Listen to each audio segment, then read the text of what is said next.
You're now watching Showbiz Now, your daily showbiz update. The battle is not yet over. Yes, panibagong pagsasampa na naman nga ng kaso ang gagawin nila Tito Vic and Joey laban sa dating Itbulaga.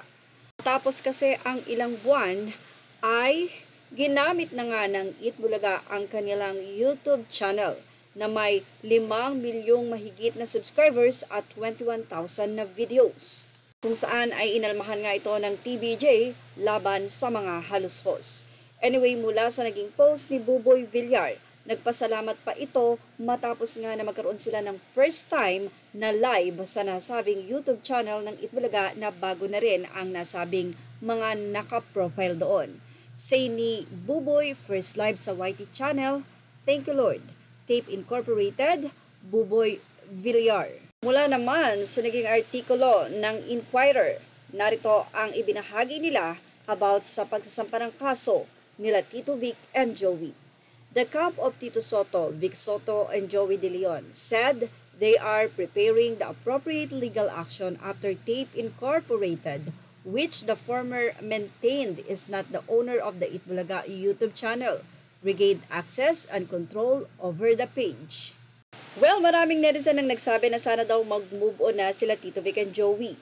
Sabi rin nila, lahat daw ng mga bagay na ginawa ng Itbulaga ay belongs to Tape Incorporated. Ibig sabihin, swelduhan lang sila Vic Soto, Joey at Tito kung saan ay dapat na nilang ibigay talaga lahat sa Tape. Pero hindi natin alam ang istorya behind that. Kasi pwedeng nagsuggest din sila Tito Vic and Joey na magkakaroon sila ng YouTube channel at walang idea dito ang management. Ang mahirap nga lang dyan, kung paano ba nila ito pinagkasundoan. Kung meron namang laban talaga sila Tito Vic and Joey na ma-regain ang YouTube channel ng Itbulaga na may 5 million subscribers, ay pwedeng-pwede nila itong ilaban, lalo na at puro mukha nila ang nandun. Samantala sa camp naman ng mga halushos, sigurado na hindi nila gagawin ang YouTube channel na to kung wala silang basihan. Well, say ng mga netizen, sayang ang 5 million plus na followers kaya may legal action na naman yung new TVJ YT channel, wala pang 1 million followers. Sa totoo lang, wala pa sa lugar ng TVJ. Well, sana naman daw ay mag-move on na sila.